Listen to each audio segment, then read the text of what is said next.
The Hobson family had been needing to buy some new furniture for ages. But, somehow they never got round to it. There were always so many other things to do. Then one day there was a big shout from Joe's room. The rest of the family ran to see what was the matter.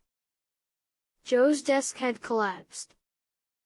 There were bits of wood and pens and papers all over the floor. And in the middle was Joe. "I was just doing my homework," he said, and then bang. The desk broke. Everything fell over. I was so surprised that I fell over too. Bella giggled. "You do look funny." "That decides it," said Mom. "We need to buy some new furniture before anything else breaks. Bella needs a new bed. And Joe definitely needs a desk, so that he can do his homework." So that weekend, the family got up early, and set off for the big furniture store outside town. It was huge. The family had a trolley which they wheeled around the displays. There was so much furniture, some of it was arranged like in a real house. "I want this," yelled Bella, running over to a big sofa. She climbed onto it and started jumping up and down. "Look, it's bouncy like a trampoline." "Bella, get down," said Dad. Bella ran to a chair that spun on its stand. "This is fun," she yelled, spinning in circles. "Careful, Bella," cried Mom. "Look, I'm playing houses," said Bella, crawling under a table. Bella loved playing houses. "That's enough." Mom took tight hold of Bella's hand. Bella didn't like it, but she had to stay close. The family chose a new bed for Bella. They chose a bedside table and cupboard too. Then they went to look at desks for Joe. Bella was bored now, and tired. She didn't say much, while the rest of the family discussed which desk to get. Joe had found one he liked, but Mom and Dad couldn't agree. "It's too big," said Mom. "There's not enough space in his room." "It's too small," said Dad. "There's not enough space for his homework."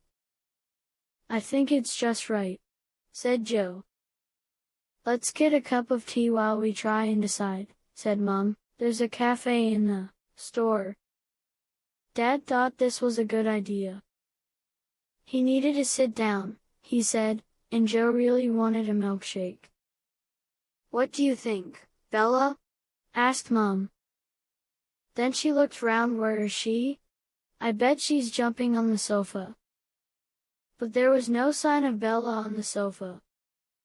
Then Joe wondered if she could be spinning on the chair. Sure enough, the chair was spinning round.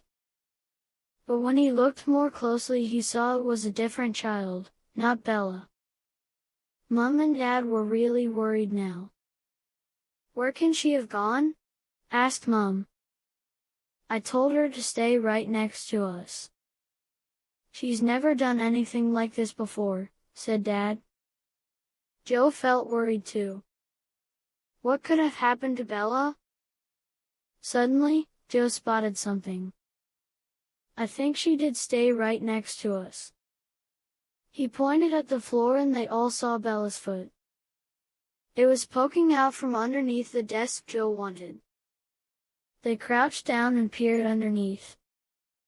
Curled up like a cat was Bella, fast asleep.